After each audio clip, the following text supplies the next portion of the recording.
Ravi de vous voir. Je m'appelle Alain Duroy et vous êtes sur ma chaîne YouTube où je donne des conseils aux hommes pour diverses situations de la vie. Abonnez-vous pour rester toujours connecté.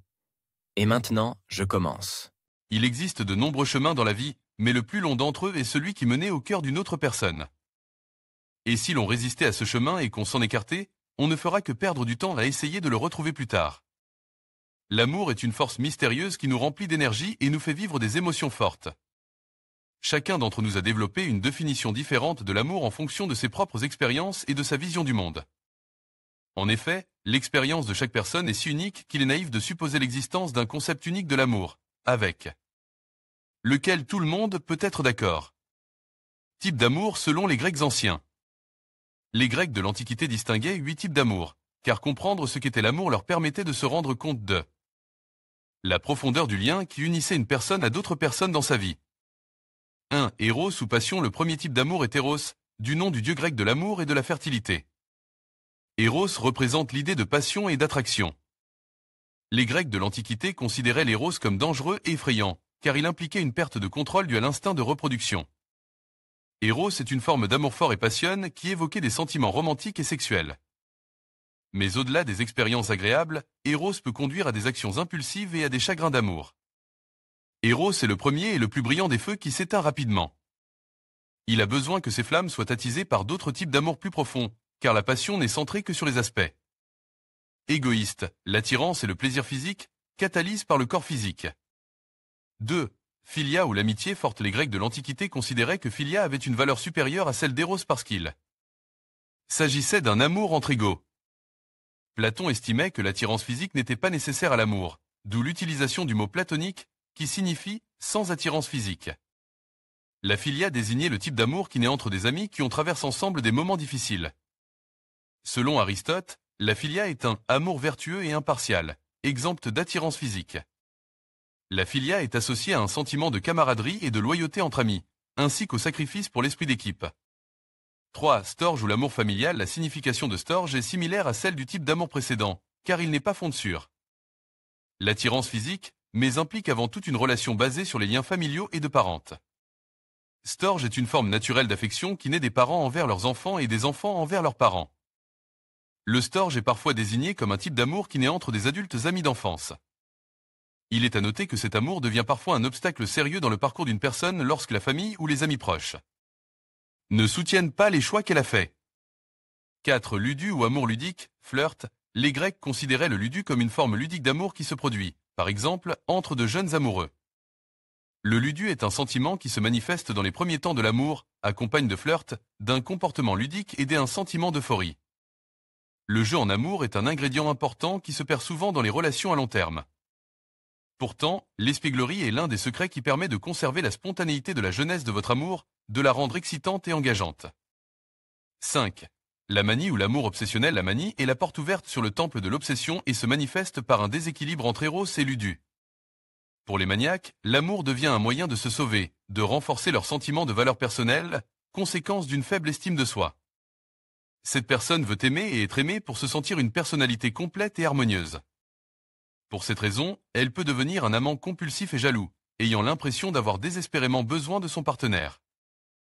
La manie est particulièrement prononcée lorsque l'objet de l'amour n'est pas réciproque ou que les sentiments réciproques sont inégaux. 6. Le pragmatisme ou l'amour durable. Le pragma est un amour qui a fait ses preuves mais qui continue à mûrir et à se développer. Il est à l'au-delà de l'attirance physique, à deux passes la spontanéité et se transforme au fil du temps en une harmonie unique. Vous trouverez peut-être pragma chez des couples maris qui sont ensemble depuis des années ou chez des amis dont l'amitié dure depuis des décennies. Malheureusement, pragma n'apparaît pas par magie. Nous consacrons beaucoup de temps et d'énergie à essayer de trouver l'amour ou des amis, mais si peu à explorer les moyens de pérenniser les relations. Contrairement à d'autres types d'amour, pragma est le résultat d'efforts de part et d'autre. C'est un amour entre des personnes qui ont appris à faire des compromis, à être patientes, à pousser la relation à évoluer continuellement. 7. Philatia ou l'amour de soi. Les Grecs avaient compris que pour aimer les autres, il fallait d'abord s'aimer soi-même. Ce type d'amour de soi n'est pas une vanité et une arrogance malsaine centrée sur l'ego et le narcissisme. La philanthropie est l'amour de soi sous une forme saine. Comme l'a dit Aristote, tous les sentiments amicaux envers les autres sont le développement de l'attitude de l'homme envers lui-même. On ne peut pas partager ce que l'on n'a pas. Si l'on ne s'aime pas soi-même, on ne peut aimer personne d'autre. La seule façon d'être vraiment heureux est de trouver un amour inconditionnel pour soi-même. 8. Agape ou l'amour inconditionnel, l'amour le plus élevé et le plus parfait est agape. En d'autres termes, l'amour désintéressé et inconditionnel. L'agape n'est pas l'effusion sentimentale qui est souvent perçue dans notre société comme de l'amour. L'agape n'a rien à voir non plus avec le type d'amour axe sur l'attirance physique que l'on trouve souvent dans la culture moderne. L'agape est ce que certains appellent l'amour spirituel. Il s'agit d'un amour inconditionnel, plus grand que nous-mêmes, d'une compassion sans limite, d'une empathie infinie. Les bouddhistes ont un concept correspondant, metta, c'est-à-dire l'amour bienveillant universel. Il s'agit de la forme d'amour la plus pure, sans désir ni attente, qui existe indépendamment des mérites et des démérités d'autrui. La théorie de l'amour en 3 composantes.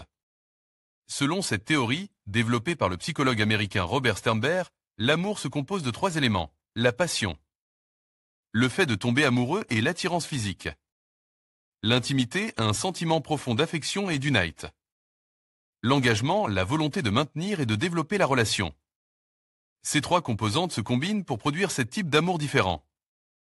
1. Sympathie ou amitié, pensez à une personne à qui vous pouvez raconter n'importe quel événement positif ou négatif de votre vie, y compris vos secrets les plus profonds. Bien sûr, vous l'aimez. Mais cet amour est de l'ordre de la sympathie ou de l'amitié, et ne prétend pas être une relation.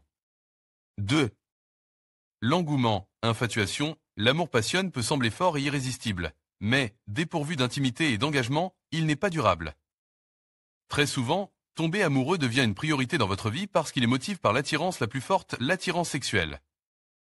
Mais vous devez évaluer soigneusement si vous êtes fait l'un pour l'autre et si vous voulez rester avec cette personne pendant une longue période.